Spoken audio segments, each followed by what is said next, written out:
TechBite Tips. Welcome to another TechBite Tips video. Thank you for being here. And today we're going to be talking about an application named Homarr. It was requested by a donor of the channel, so I'm going to try to cover it a little bit. It's not going to be an in-depth video because this type of application is an application that is very personal.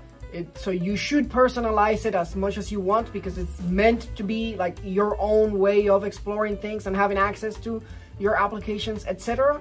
But I'm going to just go quickly into how to set up the container and how basically you set it up and add things to the application to make it more usable for you. So remember, if you like the content, like and subscribe to the channel. Share the videos also if you can. And let me know in the comments below if there's any content that you would like me to cover in the channel. And also remember, there's donations links in the bottom so you can support me that way. This channel is not monetized, so you should never see a YouTube ad on my videos. So let's get to it.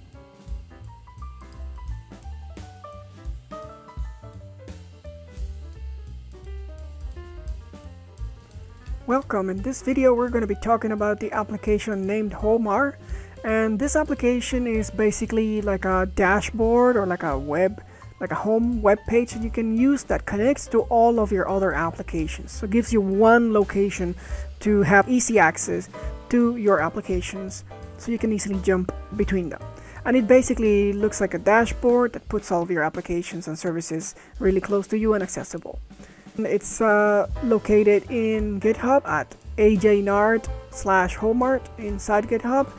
This application is written in TypeScript mainly, and yeah, it's pretty simple actually. It's not a lot to it, so we're going to set it up as it was requested by one of the channel donors, and I think it's pretty useful to have. So yes, we'll go here into our NAS, and the first thing we're going to do is we're going to go into the registry and look for Homarr. Here we have a little problem, is that our Synology NAS connects to Docker Hub, and the official repo for this application is no longer being used in Docker Hub. So they switched to Google, if I'm not mistaken, but it cannot access it from here. So we're gonna have to rely on a third-party image. In this case, I'm going to go with TrueShards because I think that's fairly well maintained. If we go there, 6 months ago is the latest, so I think it's gonna work for this. So let's double click on TrueShards, let's select latest and download. We're gonna wait a little bit for this to download. Should not take a lot of time. Alright, it has finished downloading. We got that notification and we can clear that. And if we go down here, we see the Homarr is 148 megs, so it's a pretty small application container, so that's good. Let's check here what's the last port that we used, which was for TDAR. It was 8094, so for Homarr we're going to use 8095. Okay, we go back into the image, we double click on Homarr, and here we say next. We rename this to Homarr, and we enable resource limitation and auto restart. Here we're gonna say that we need to add our usual 3 variables, so the time zone, the user ID, the group ID, and it looks like the container is going to be listening on port 7575. Okay, that's good. So we save this, we click next, and then we said we're going to use 8095, so we specify that exposed. We go next, and in here we're going to create a folder for our config. Actually, I don't know if this image is using a config folder. That's something I need to check. So for now, let's skip this and not run the container, just finish this so we can come back to it later. So it should be here creating the container. Yep. Alright, let's go back into the registry and check the documentation for TrueShards, see if, well, this person has put no comments at all in here, so we're actually pretty clueless as to what is going on. So let's see if they have a GitHub repository, or hopefully we'll get something. True Charts GitHub. Let's see if they have a Homarr repository that we can use. Nope, they don't. Okay, that's good. I guess it's a good thing to show in the video. So let's just run the container and see where that config is created. So Homarr, start, and now we check the logs. Okay, nothing yet. So here we go. So wow, that was fast. There was no logs in here at all. That's also not very helpful, but okay. The application is supposed to be listening, but let's go inside the application and see if we can figure out where that config file is located. So let's create a session with bash. Alright, so bash is also not installed in here. That's lovely. So let's try shell. Okay, this one works. That's good. So lsal, so we have in the app folder, we have some things here. We have, okay, let's see what next config.js has. That does not look like what we're looking for. Let's go into the root, check for things here. Okay, I do not see a config folder, so looks like it must be in the app folder. And in here, let's try server.js. I'm not sure that this is. Let's see what's in the data folder. Configs, okay. Here we go, and then we have a default. Okay, this looks like the actual config file for our application. Yes, this definitely looks like the config file that we're looking for. So let's clear this out. And now we have the path. So that's what we're going to do. This is where our config file is going to be located inside the container. All right. Let us then, yes, close the terminals. Let's go into Homarr, edit it, and then, okay, so let's go into volumes. We're going to go into Docker configs, and then we're going to create a new one for our new application, Homarr. So we select this and we specify /app/data/configs, because that's what we saw was the location inside the container where that config file is located. So we have that, we save this, and now that we have successfully pointed to the right location, we're going to start Homarr again. Okay, now we should be able to go into our NAS, into the IP and port 8095, and we should see Homarr. The first thing we have to mention is that you should not see a default configuration file here until you make a change in the user interface in Homarr. So let's just validate that by editing here and creating a new category, saving, and then exiting and saving. And now when we go back into our NAS and refresh, now we do have the default configuration file. So just letting you know, so you don't freak out if you don't see it in the beginning. Okay, so let's get rid of that. And this is our user interface for Homarr. So now let's get to configuring the application.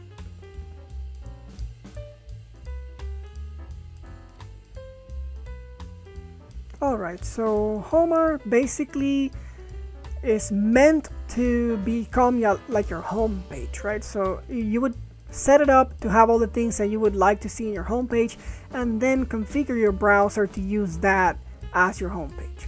The first thing we can do here is it comes predefined with some links from the creator here. So you have the documentation here, you have a Discord channel, you can donate here and see the repository. So if you click on an icon, like for example the documentation, will take you here to the documentation for the application. So you can read up on it and the things that you can do with it, install it, the widgets that are available, etc.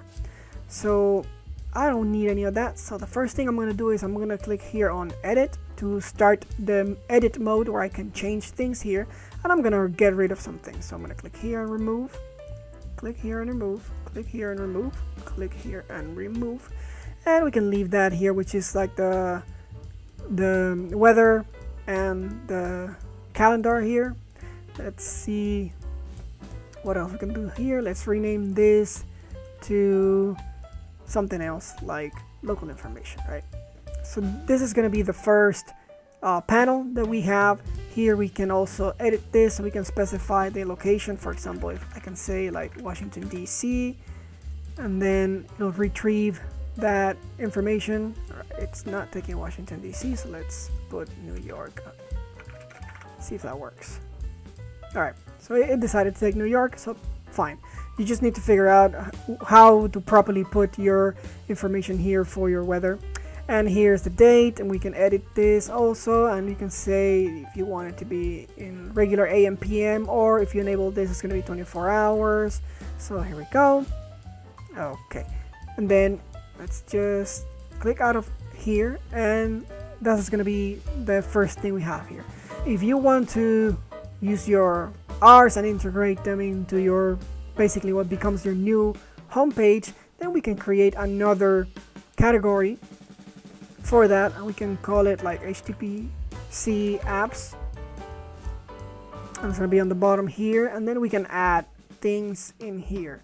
So we can add an app, and in this app, for example, we can look for SAP NZBD,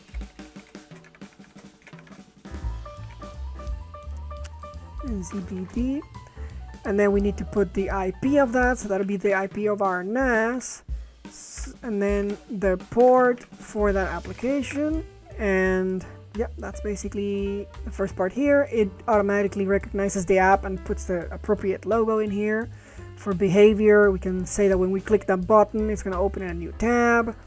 On network, we can say here to monitor the status of that application. So that's something we can do here with the 200. That means that it's online. In the appearance, we can change this logo here if you have another logo that you want.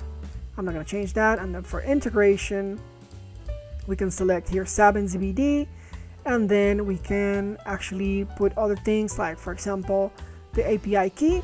And for that, we would need to come here and go into SAP NZBD, and we can get that API key by going into the config and then general, and then here's the API key that we want. So we can grab that, put it here, and that should allow it to integrate. So we can save this here, and we can grab this and put it in here into our HTTPC apps, and now we have that configured. So we can keep on doing that for all of our applications, right? And the behavior in the end, let's get out of edit mode, is that when we're here, we click on it, then it should load us, take us to the URL of our application. Oh, I have HTTPS, and that is a problem. It should be HTTP. So let's fix that in here. Edit again. Edit here. Let's make sure that we put HTTP because we did not enable HTTPS. Save. Exit edit mode, and now let's make sure that it works by clicking the icon. So now you know it's an easy way to access your app. If you have this as your home page, you can keep doing that for all of the applications, and you can have it here. Let's add a few more. Let's add a new application, and we're going to add now qubit torrent. It automatically recognizes and picks the right icon, and then in here we're going to switch this to the IP of our NAS, port 8080 for this one. Behavior, same thing. Network, okay. Appearance, okay. Integration, and then we can look for qubit torrent, and then it needs a user and password. So we say qubit torrent, and we save it. And we drag this into the category, into a category. So we put it here. Let's do that again for another app. That's gonna be Sonar. And we come here again. HTTP, IP of our NAS, 8082, behavior, network, appearance, integration.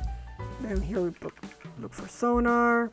It needs the API key, so we're gonna go in there and grab that. And in here we go to the settings, and general security, and we have the API here, so we copy that, put it here, there you go, and save it.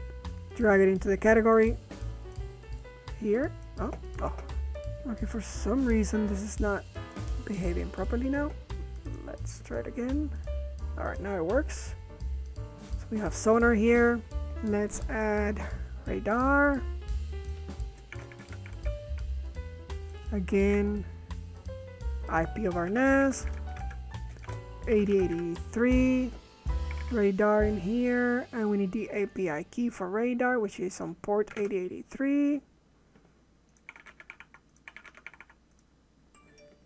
All right, and we go in here and settings, general, get the API key, put it in here and save. Grab it. Interesting, it's misbehaving sometimes. So let's do that again. Alright, so we create here basically a list of our applications, and as you can see it has the URL for all of them, and when we click it takes us there to the application. So that's it with the configuring the applications here. Let's see if we can add something different here. So there's widgets that we can add in here. There's a bunch of them. So if you have, like, the weather is the one that we have on the left, the calendar is the other one that we have here. No, I'm sorry, that's date and time, but you can actually add a calendar there too. If you have some sort of security camera in your system, you can add that in there. If you want to interact with Plex or Jellyfin, you can actually do that here too by adding that. And there's a lot of things, like for example Overseer and Jellyseer. That's for people to place requests, so that if you approve it, your system will download like a movie or a series. So that's something you can put in there, so that in your home page you can let family members go in there and request things that they want. And like there's a bunch of different tools that you can add in here. You can monitor your torrents here too. I don't know if Qubit Torrents is one of the supported ones, so let's try it. And Usenet for 7ZBD. Alright, let's try to see if any of those work. And we probably should put like another category for this. Let's call it dashboards, and let's drop some things in there. Let's put the calendar in here. Oh, it's moving all over. I don't know why. Here we go. All right, so let's put this. Oh, wow, it's the drag and drop feature is kind of messed up. This is for Plex, so we need to see if we can configure these things later. Okay, let's move this to the new dashboard that we set up. Down here, dashboard, and it did not move it. Great. I need you to behave, please. All right, we have this one here, and this one, which is the torrents, if I'm not mistaken. Yeah, I do not like this drag and drop feature in this application. It's not very stable. Okay, let's grab this other one. Dashboards, please take it. All right, so now let's get out of this mode and show this. Okay, so this is the queue for Plex. So here you can manage the queue. Here's for downloads. This is probably Qubit Torrent. Let me make sure that that's the case. Yes, those two files are there. So that corresponds to Qubit Torrent. And this one is for 7ZBD. Okay, let's edit this to make it more readable. Okay, so I should be able to just grab it and extend it to see the details of the torrents. Let's put this below. Oh, come on. Okay. I guess that's as far as I'm gonna get. And here with 7ZBD, we're gonna do the same thing. We're gonna make it big here. All right, so we could see like a dashboard here of things that are downloading in Qubit Torrent and things that are downloaded in 7ZBD. In this case, I don't have anything downloading, so that's why we don't see anything. But yes, that's something you can do here. But it's pretty cool because you can see details about the downloads and stuff like that. I just wish this worked better. Oh, there we go. Ooh, it's on the very corner. That's why it's so annoying. Okay, you can edit it here, and you can make changes. For example, you display the completed turns or not, and the stale turns also. So that's the customization that you have for that one. And for SAB and ZBD, you can just change the position basically. There's not much more customization you can do with this, but hey, it's something. And here, let's see, also changing the position. Nothing else you can do basically with this one. So if we had anything playing, I'm assuming that that's what we would see here in the Plex view. We have the queue of things, and we have the history of things that were played. And if you add something to the queue, then you can see it here, and then you can see what your queue is. So yeah, there's a lot of things that you can add here to Homarr. I honestly don't use it. I don't see it necessary for myself. I can just do the same thing in my browser by just putting like icons in my favorites bar, and I just refer to that when I open a new tab. But yeah, I mean, it's if you like this, you can definitely take advantage of it. You can also, oh, I forgot, here you can customize this to work as your preferred search engine. So if you go here into settings, you can change that. So you can use Google, DuckDuckGo, Bing, or another custom one. So you can pick which one you want to use as your search engine and search directly from here as your home page. You can specify your language. You can add other customizations to the application, like left sidebar, right sidebar. The search bar, you can remove it if you don't want it. If you want to integrate Docker, you can do that too. So there's a lot of things that you can do here. It's too broad to cover in a video of all the things that you can do to customize it, because this is very personal. This is an application that would be very, very personal to you, to how you like to see your things, and how you like to navigate basically using your browser. So I hope this is enough to kind of give you an idea of things you can do with Homarr. It's a pretty simple app, but there's not really a lot to it. So if you like it, like the video, subscribe to the channel if you have not done it, and let us know if you want to see another content feature on the channel, and I'll do my best to put it in the queue and work for it for you. And I'll see you on the next video.